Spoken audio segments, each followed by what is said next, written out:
lewat begitu saja tanpa sebuah nilai bobot.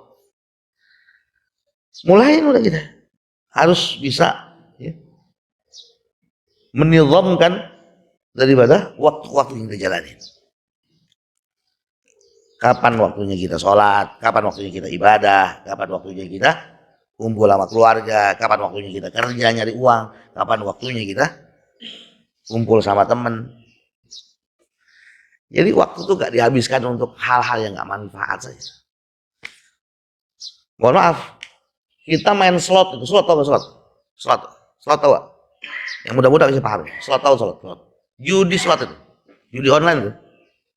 Mampu berjam-jam itu. Sampai menghabiskan uang jutaan itu. Gak ada ceritanya orang yang main slot itu kaya, Pak. Gak ada ceritanya penjudi itu kaya raya, gak ada. Gak ada. Coba kasih tahu saya penjudi yang sukses ya, Pak. Yang ada hancur hidupnya, Pak. Hancur hidupnya. Bisa berjam-jam, masa duduk aja di tempat kayak begini rasanya. Ya, ini dubur panas banget. Jangan disangka setan itu nggak bisa masuk ke dalam masjid. Oh, Pak. Mereka lebih cerdas dari kita, Pak. Mereka juga masuk ke dalam masjid. Ada setan yang tugasnya godain Bapak, Pak. Ada setan juga yang tugasnya godain saya. Setan yang tugasnya godain Bapak itu yang ngipas-ngipasin mata Bapak, Pak. Sama niupin. Tidur. Setan yang godain saya. Dari rumah niat saya mau digoyang. Lumayan, masih dari Cinere. Tunggakan udah banyak banget noh. Kalau itu yang menjadi acuan saya, nggak dapat pahala apa-apa sih. Masih dari Cinere loh, lumayan loh. Terus saya tadi ngomong, berangkat.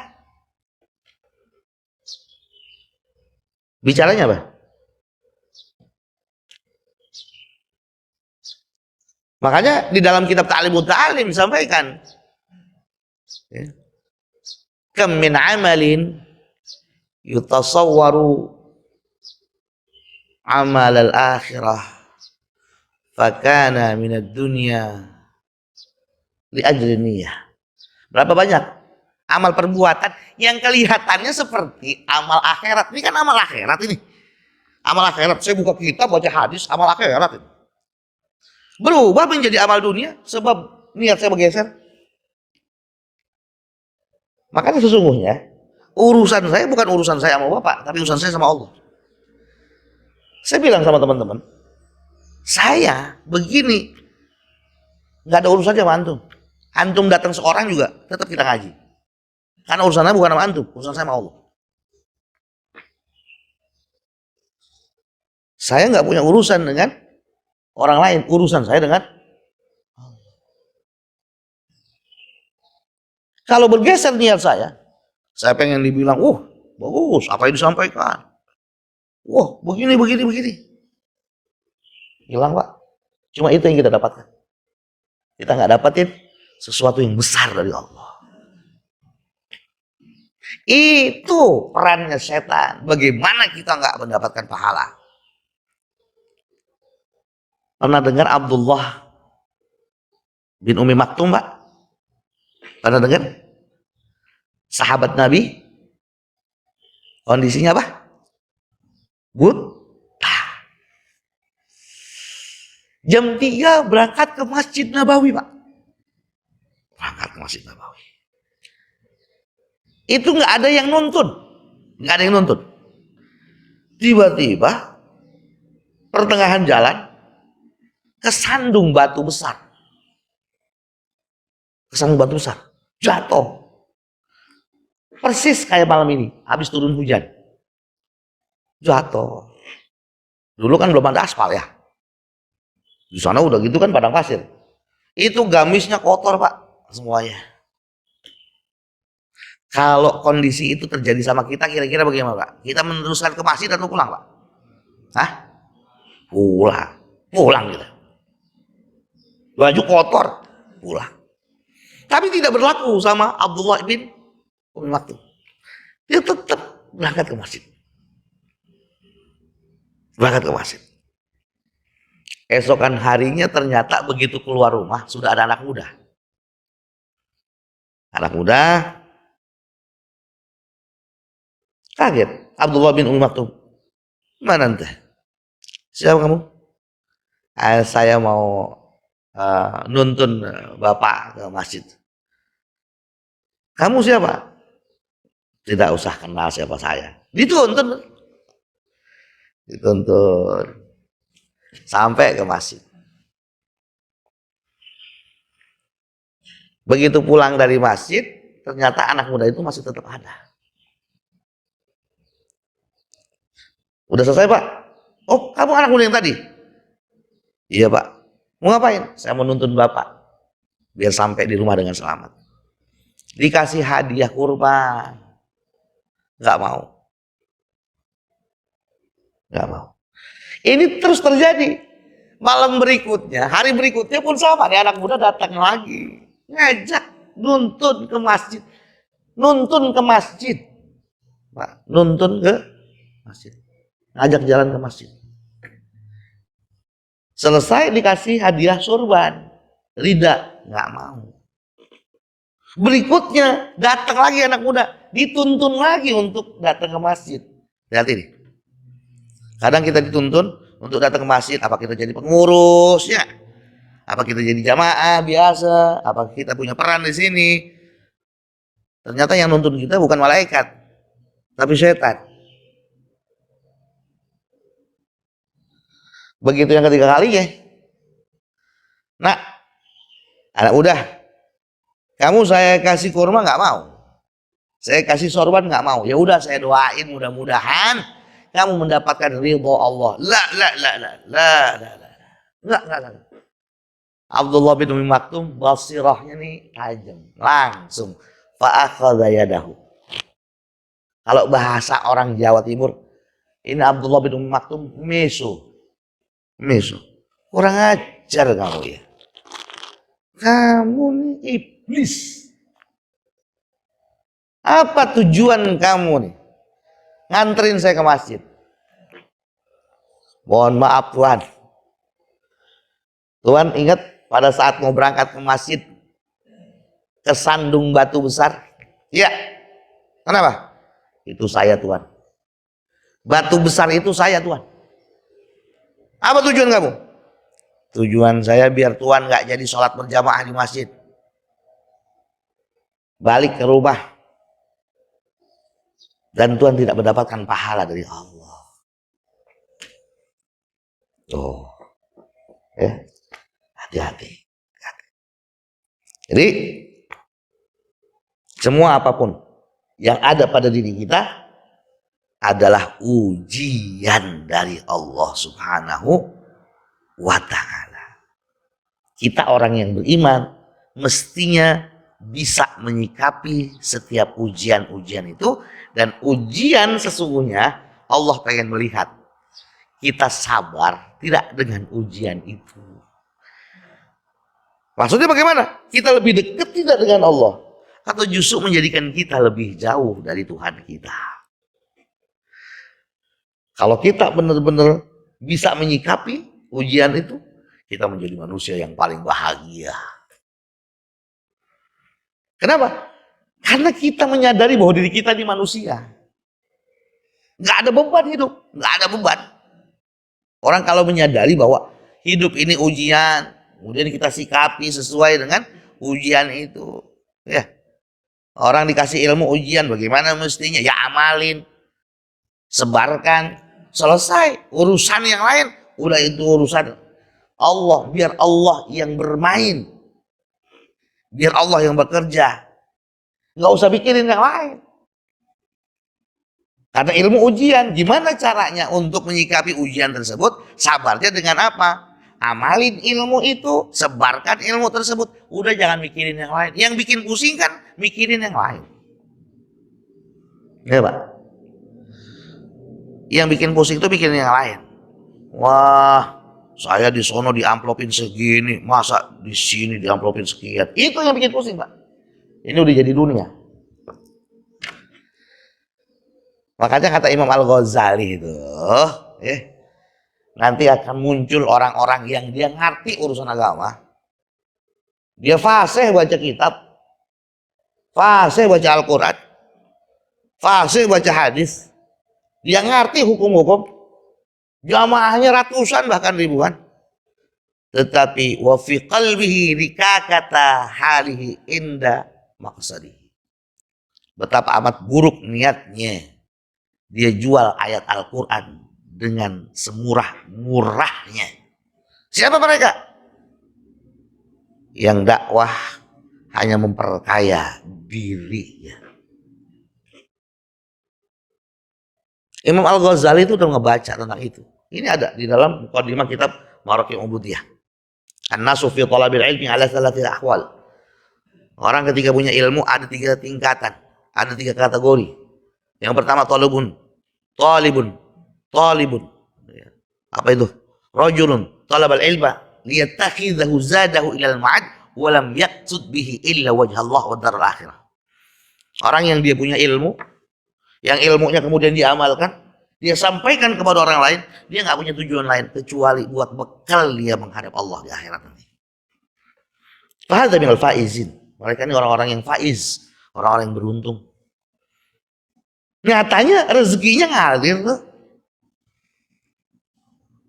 Tanpa dia berharap.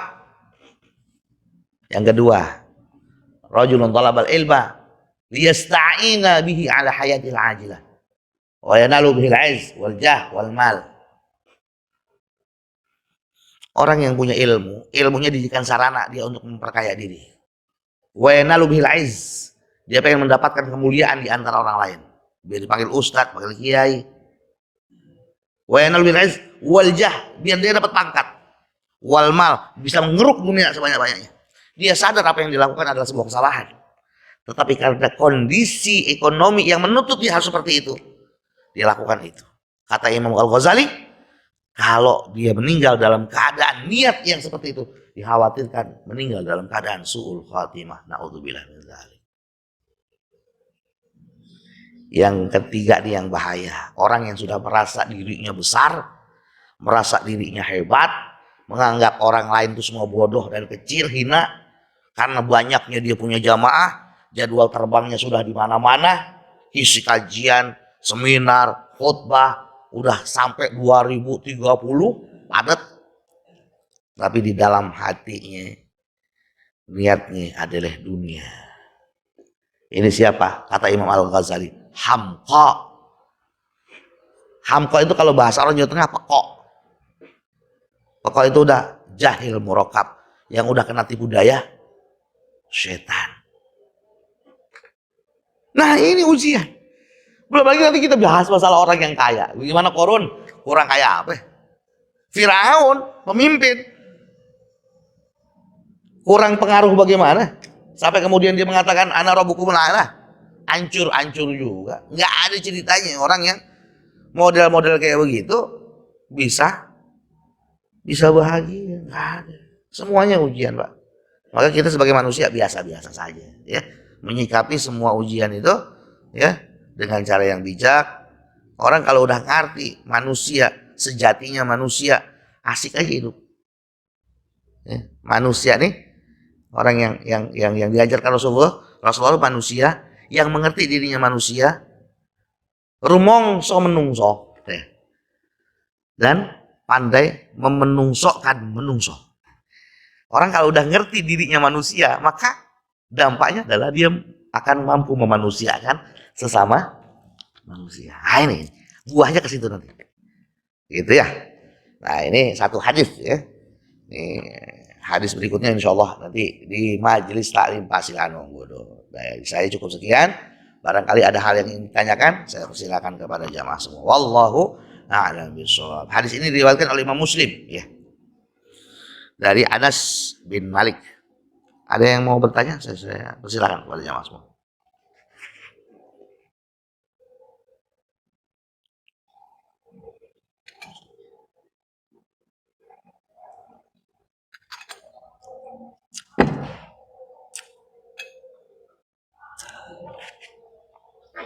Habib, Allah Habib.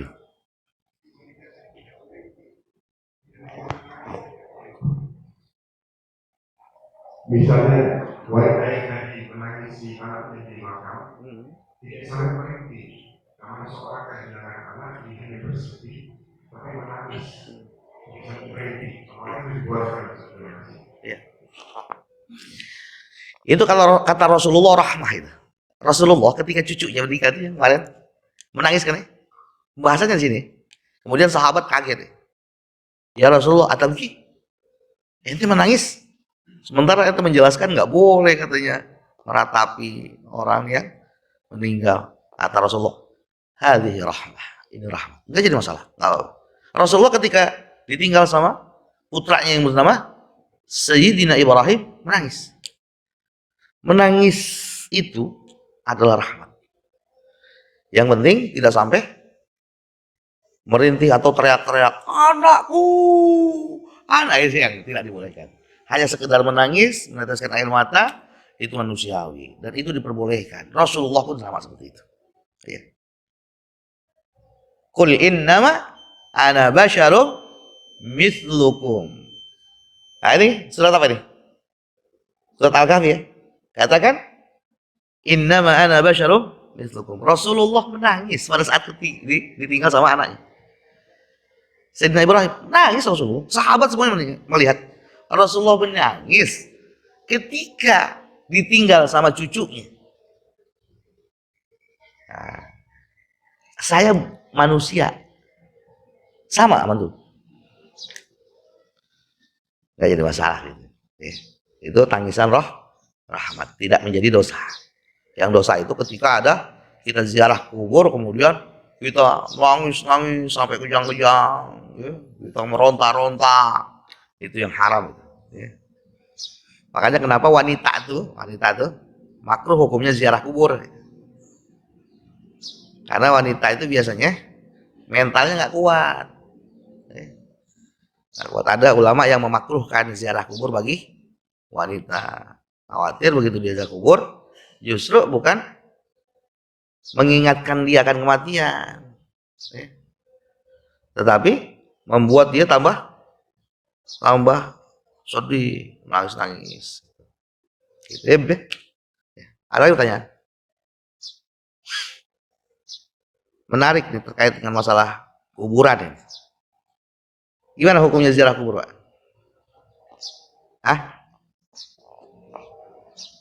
Ada lagi? Ini yang barisan tengah ini dari mana ini? Ada yang mau tanyakan? Yang sebelah kanan saya, silakan Pak.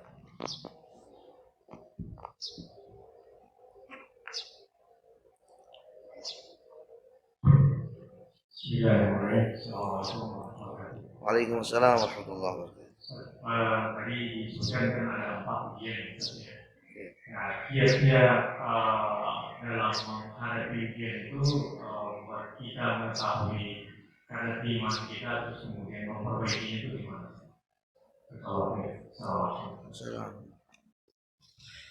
Ya, iman sesungguhnya itu iman yang Allah kasih sesungguhnya itu tetap ada ya. Ya kemudian menjadi, kalau kita melihat di kitab Risalah Ahlus Sunnah wal Jamaah karyanya Hadratus Syekh Hasyim Asy'ari. Ya. Contoh saya ilustrasikan ini.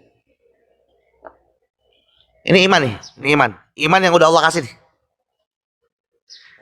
Ini airnya yang bisa bertambah dan berkurang. Jangan jauh-jauh deh. Kita beli handphone ya. Handphonenya ada Pak? Handphonenya ada. Tapi ada pulsanya atau tidak? Ada baterainya atau tidak? Tergantung kita. Baterainya bisa berkurang, bisa bertambah. Berkurang karena semakin banyak pemakaian yang kita pakai. Kita sering pakai HP. Maka baterainya berkurang. Gimana caranya? Harus kita cas. Karena terlalu banyak urusan duniawi ya. Akhirnya menjadikan iman kita berkurang. Bagaimana cara menambahnya? Dicas. Casnya dengan apa? Salah satu diantaranya kita duduk di majelis ilmu ini ngecas iman kita. Yazidul iman bitta'ah. Bertambahnya baterai keimanan itu dengan taat. Ininya mah ada, wadahnya tetap ada. Tetapi ini dalamnya ini. Bertambahnya iman itu dengan taat. Berkurangnya iman yang kusul iman bil ma'asiyah. Karena tersibukkan sama urusan-urusan duniawiyah. Lupa kita ngecas. Lama-lama habis nggak Pak? Habis. Makanya kata Allah, begitu hari Jumat, idza nudiya lis-salati min yaumil jumu'ati fas'au ila zikrillah. Ngecas. Ketika udah dikumandangkan azan Jumat, segeralah engkau berangkat ke masjid untuk tunaikan sholat Jumat dalam rangka ngecas keimananmu. Salah satu di antara rukunnya khutbah adalah wasiyah al taqwa. Di situ mestinya harus tersentuh kita. Itu ngecas.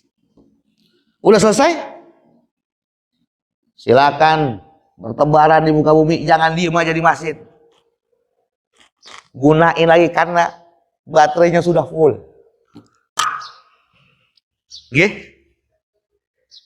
Bagaimana mungkin orang dalam hidupnya tidak sholat? Nggak mungkin, nggak masuk akal. Gimana mungkin orang dalam hidupnya ini tidak duduk di majelis ilmu? Nggak bakalan kuat, yang ada stres. Sama dengan handphone, hanya kita pakai tapi kita nggak cas. Tinggal ada barangnya tapi jadi rongsok Pak. Lama-lama jadi barang rusak, nggak ada harganya Pak.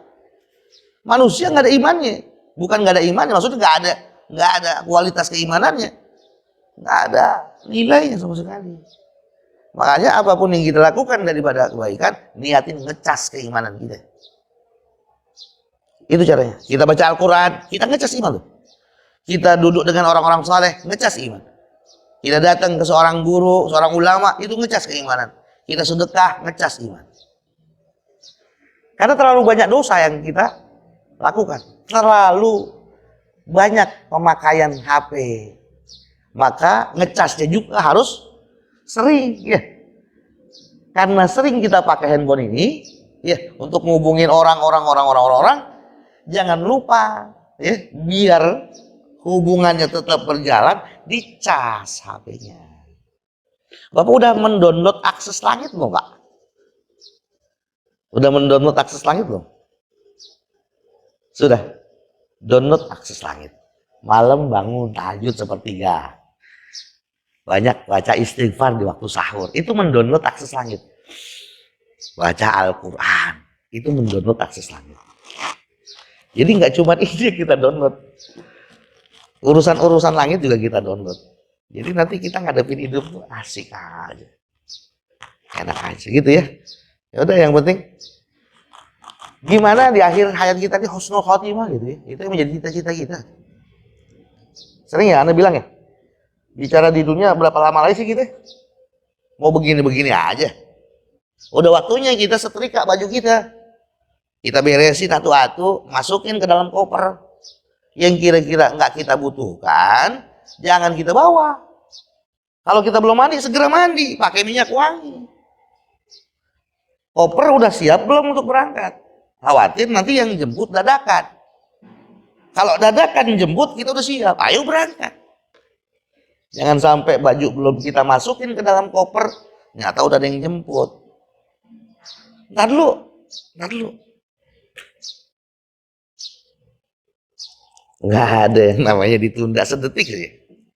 Fa idza jaa ajaluhum la yastakhiruna sa'atan. Ya Rabb.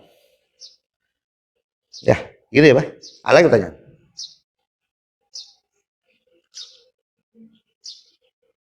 Kok? Belum tidur? Nggak ada pertanyaan? Cukup? Yang lain? Ini tawadhu semua ini. Ya kalau tidak ada, kita cukupkan sekian aja ya. Mohon izin, malam baru selesai jam 2 ya. 2. Ini ada jamaah yang belum tidur sama sekali ini. Mohon doanya juga ya. saling sambung doa biar Allah Subhanahu wa taala terus memberikan hidayah dan taufiknya kepada kita semuanya. Karena cuma itu yang kita butuhkan di dalam hidup ini, ya. Tuntunan Allah, ya, gerakannya Allah. Kita kalau tanpa Allah nggak bisa dia berbuat baik. Kita tanpa Allah nggak bisa kita ngindar dari segala macam keburukan-keburukan. Menyadari diri ini penuh dengan dosa. Kalau bukan Allah yang gerakin untuk kita sucikan, nggak akan bisa. Cuma Allah yang bisa menggerakkan dan menyadarkan hati kita. Terus minta, Allahumma inni ala dzikrika wa syukrika wa husni ibadati. Ya Allah, tolongin hamba nih yang penuh dosa. Tolongin hamba nih yang penuh dengan maksiat. Biar kau gerakkan langkah kaki hamba ini enggak ke tempat maksiat lagi. Biar tangan hamba ini enggak selalu melakukan maksiat. Biar pikiran hamba ini tidak selalu maksiat. Biar hati hamba enggak selalu maksiat. Yang ada hati semua yang ada di dalam diri hamba berzikir kepadamu ya Allah. Terus minta sama Allah kayak begitu.